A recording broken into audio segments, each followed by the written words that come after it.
Welcome to another video. Because Mama is feeling rather emotional this morning, and understandably so, due to obviously just navigating the intensities of these later stages of the pregnancy and just feeling fed up with feeling like crap. Probably the best way to put it. You know, a lot of sickness, morning sickness, and even nighttime sickness. As you can see, baby girl is very impatient. You would think that she hadn't eaten in at least 58 hours. You know what I said, 58 hours. So yeah, she certainly is an impatient little one, aren't you? But yeah. And this is kind of our reality at the moment. You know, 36 weeks. Yeah, there's not much room in the belly. I mean, technically, when you're pregnant with more than one, you add on 4 weeks. So I'm like 40 weeks. Yeah? Yeah. It's the equivalent to like an extra 4 weeks. So like if I was pregnant with just one, I'd be 36 weeks, but obviously I'm 36 weeks now. But you, to like balance it out, you add on 4 weeks and it would be the same as what you would be. you see, now that confused the life out of me, because it don't make sense. I read somewhere No that when you're pregnant with more than one baby, like the twins, whatever stage, need like less time to cook than a single baby. no, If it were the to put same 2 as jacket like potatoes in the oven, it would still take the same amount of time to cook as if it was one jacket no, potato. but like I guess it's the The space, like the weight, the You say the weight though, because twins usually come out, like one can come out heavier than the other. But like, you know, yeah, you're comparing it to say like a single child. Twins coming out the same size as a single child would at 40 weeks, they would come out the same size as that child at 36 weeks.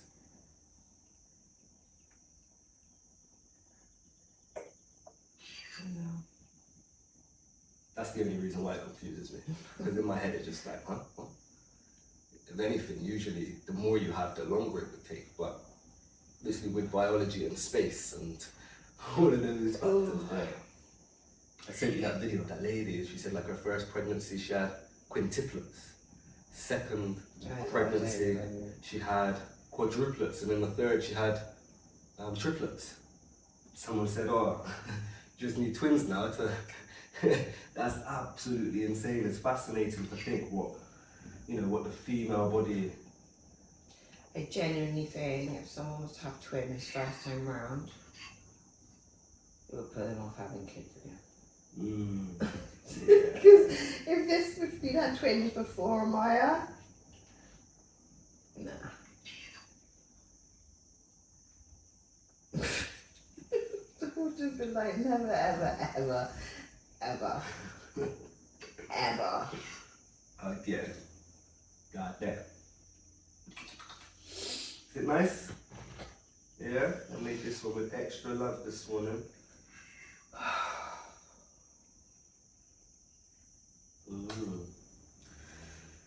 Yeah.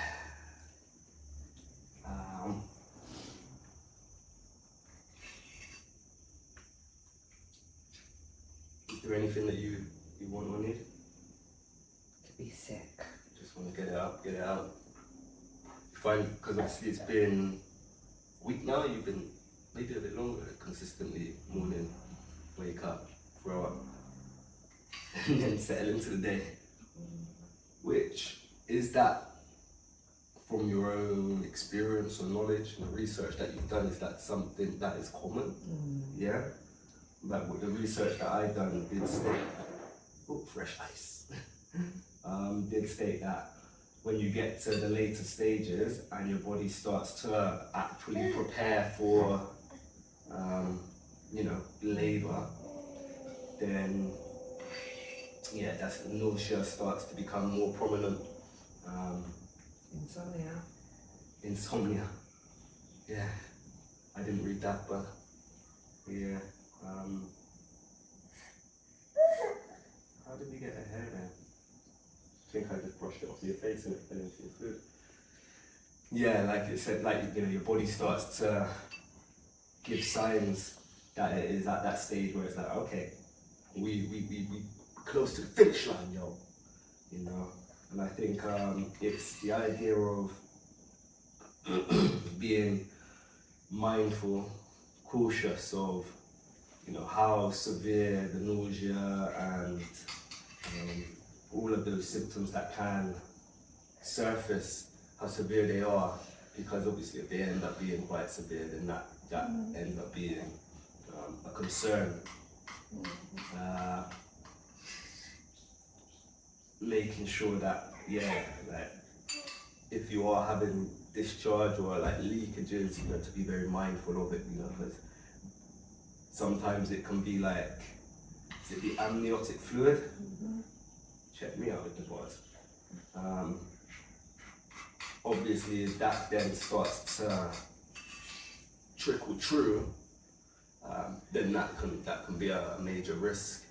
Also, to be mindful of if there's anything that starts to show in the nether regions, you know what I mean?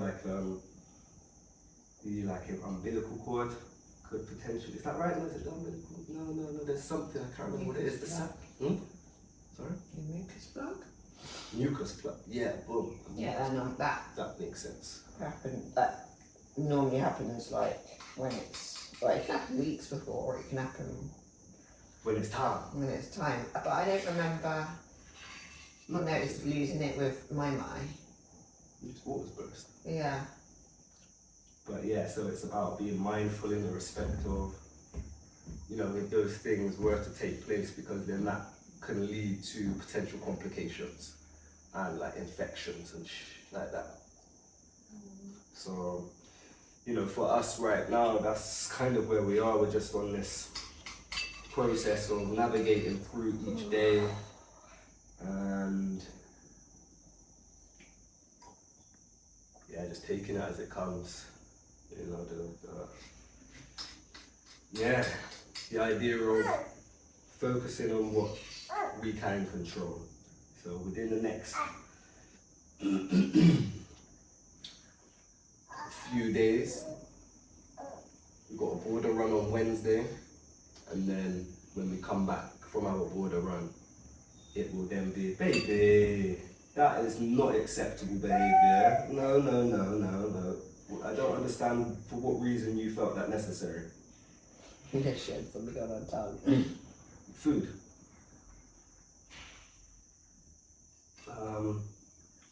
Once we return from that border run, it will then be a case of preparatory mode of pumping up the pool. Even though the liner hasn't arrived yet, we're hoping that it arrives in time. We are trusting, praying, and just knowing that everything will unfold as it is supposed to. The idea of free birthing twins is one where, we free birthed this one. So we had the experience of birthing and delivering a baby independently. But with twins, obviously, it's double everything, do you know what I mean? So double the humans, double the risk. That's just the reality of it in life, as above so below, It will be the most incredible experience, but of course, with anything in life, the greater the thing that you're striving for, the greater the risk. So we're aware of that, accepting of that, and Some people may say it's irresponsible, do not make, but then same said, people need to start thinking about the reality that a very long time ago, you know, that's how things were done. That's how our ancestors brought our other ancestors into the world, and that is the most natural way for life to be introduced into the physical realm. And you know, when you think about animals, when you think about nature, it's like, yeah, natural. So why are we the species that have steered so far away from what is natural, you know?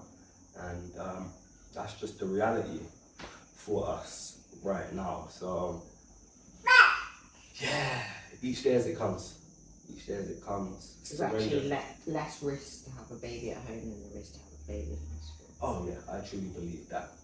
Especially with twins, because the minute they are like, oh, that doesn't look right, that's when interventions happen. And that's the thing, like interventions, problems, stress, cortisol levels going through the roof. You're putting yourself in the hands of people that you barely even know, that are talking about, right, I'm gonna stick this needle in you and I'm gonna get these scissors and the forceps are gonna go up in you and you're gonna get, like, what, are you mad? Do you know what I mean? It's a very invasive, unnatural, traumatizing and stressful experience for some people. And yeah, that's you know, that's the reality of it. You know, it's not what many people speak about in the respect of actually taking responsibility yourself. You know what I mean? Doing your due diligence, making sure that you are prepared, making sure that you are aware and that you have the ability to navigate through the situation. Because that's what sovereignty is. That's what it is to walk in your power and not give it away to others and not give it away to a system, do you know what I mean, that just wants to spit babies out of punanis, like one in, one out, one in, one out, one in, one out.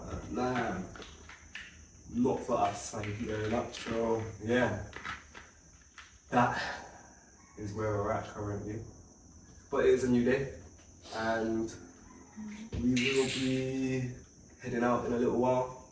I'm going to be going to collect the car, and then from there we're going to go do some shopping, let this one go and burn some energy, because again, being real, she's been testing us a lot of late. Yeah, to be expected. She's going through, you know, growth spurts at stages, and you know, she's learning so much every day. And yeah, obviously Mama has not got very much capacity for her. I've been on a journey of quitting smoking cannabis again, since we came back to Thailand. Obviously I ended up falling back into that habit, but yeah, now it's like it's not what I want to carry forward with me. And so both of us, our tolerance levels have not been the greatest, and then we have a very high energy, very clingy little soul who demands so much from us. And so it's not easy. It isn't easy. And if we were to not bring any awareness to that, we would be being false. Do you know what I'm saying? We wouldn't be being honest, and this is what it's about for us, because I think normalizing talking about the struggles that we actually go through is so important, because when we live in a world where everybody wants to talk about all of the positives and never address any of the negatives, what that ends up doing is causing those who are experiencing difficulties at certain stages, because that is a part of life, to feel like they're doing something wrong, like they're some sort of failed human being because they're struggling with the journey of parenthood, you know, which I think every parent does at some stage, whether they want to acknowledge it or admit it or not, you know. Yeah, but all of these challenges present us with an opportunity to grow. And so that's what we're here for, y'all. Put that here. and I've given this one the nickname of My the Destructor because Yeah. she likes to destroy things. Oh. And one thing that is very evident that she is destroying is our old ways of showing up, our old ways of parenting, our old ways of doing things, just point blank period. When you're trying to parent and be present and intentional, it's hard. It's really hard, you know, as mentioned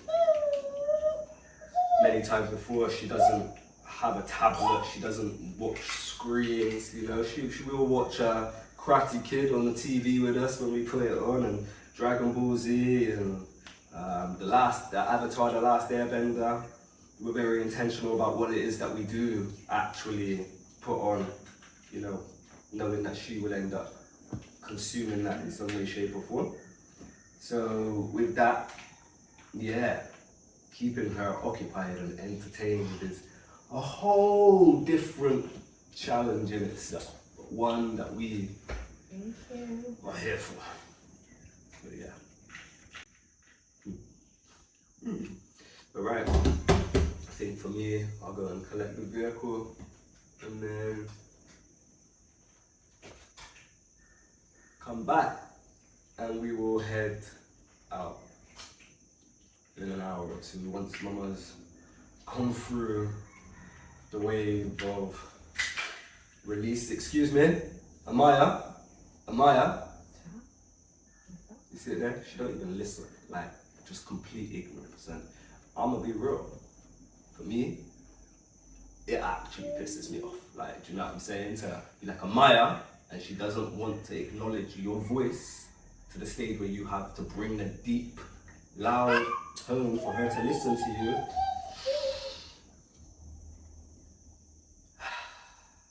Yeah. But you'll get there.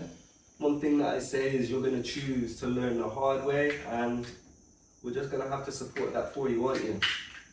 Aren't you? Yep. Yep. But the development that or the progress in her development that she has made has been,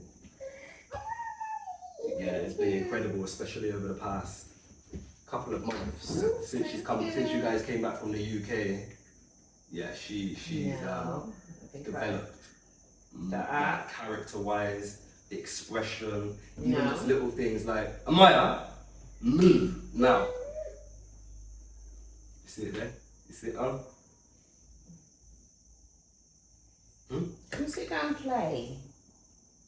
Come sit here and play. No.